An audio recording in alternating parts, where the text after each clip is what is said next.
നമ്മൾ പലരും ഈ അടുത്തൊക്കെയാണ് സ്ത്രീകൾക്ക് പ്രസവശേഷം ഉണ്ടാവുന്ന പോസ്റ്റ്പാർട്ടം ഡിപ്രഷനെ കുറിച്ചൊക്കെ മനസ്സിലാക്കിയിട്ടുണ്ടാവുക. കുഞ്ഞിനെ നോക്കുന്നില്ല, അല്ലെങ്കിൽ എപ്പോഴും കരഞ്ഞുകൊണ്ടിരിക്കുകയാണ്, ആ കുഞ്ഞിനെ ആക്രമിക്കാൻ ശ്രമിച്ചു എന്നുള്ള വാർത്തകളൊക്കെ വരുമ്പോൾ അവൾക്ക് വേറെ ഏതെങ്കിലും ബന്ധം ഉണ്ടാവും, അവളുടെ മേത്ത് പാത കയറിയതാണ്, അല്ലെങ്കിൽ ജനിച്ച ഈ ചെറിയ കുട്ടിക്ക് എന്തോ പ്രശ്നമുണ്ട്, അതുകൊണ്ടാന്നൊക്കെ പറയുന്ന ചില ആൾക്കാർ ഇപ്പോഴും ഉണ്ട്.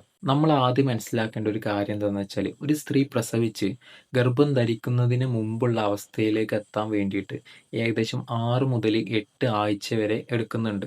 ഈ കാലയളവിൽ ഒരുപാട് തരത്തിലുള്ള മാറ്റങ്ങൾ അവരുടെ ശരീരത്തിൽ സംഭവിക്കുന്നുണ്ട്. ഹോർമോണൽ ചേഞ്ചസ് അടക്കമുള്ള ഒരുപാട് മാറ്റങ്ങൾ. അപ്പോൾ ഇത്തരത്തിലുള്ള ഒരു സാഹചര്യത്തിൽ എവിടെയെങ്കിലും ഒരു ഇംബാലൻസ് നടക്കുമ്പോഴായിരിക്കും അവർ ഡിപ്രഷൻ പോലെയുള്ള അല്ലെങ്കിൽ ഹാലുസിനേഷൻ ചെയ്യുന്ന ഒരവസ്ഥയിലേക്കൊക്കെ കടന്നു പോകുന്നുണ്ടാവുക. അധിക സമയവും കരഞ്ഞിരിക്കുക, അതേപോലെ കുട്ടിയുമായിട്ട് വല്ലാതെ ഡിറ്റാച്ച്ഡ് ആയിട്ട് നിൽക്കുക, ഭയങ്കരമായിട്ട് മൂഡ് ചേഞ്ചസ് ഉണ്ടാവുക, ഒട്ടും ഭക്ഷണം കഴിക്കുന്നില്ല. ഇത്തരത്തിലുള്ള സ്വഭാവങ്ങളൊക്കെ അവരിൽ കാണുന്നുണ്ടെങ്കിൽ അവരെ പ്രത്യേകമായിട്ട് ശ്രദ്ധിക്കുകയും അവരോട് സംസാരിക്കാൻ ശ്രമിക്കുകയൊക്കെ വേണം. അതുപോലെ തന്നെ തെറ്റായിട്ടുള്ള മുൻവിധികൾ വെച്ചുകാണ്ട് കാര്യങ്ങൾ കൂടുതൽ വഷളാക്കാതെ പെട്ടെന്ന് കൺസൾട്ട് ചെയ്യുന്നതായിരിക്കും വളരെ നല്ലത്.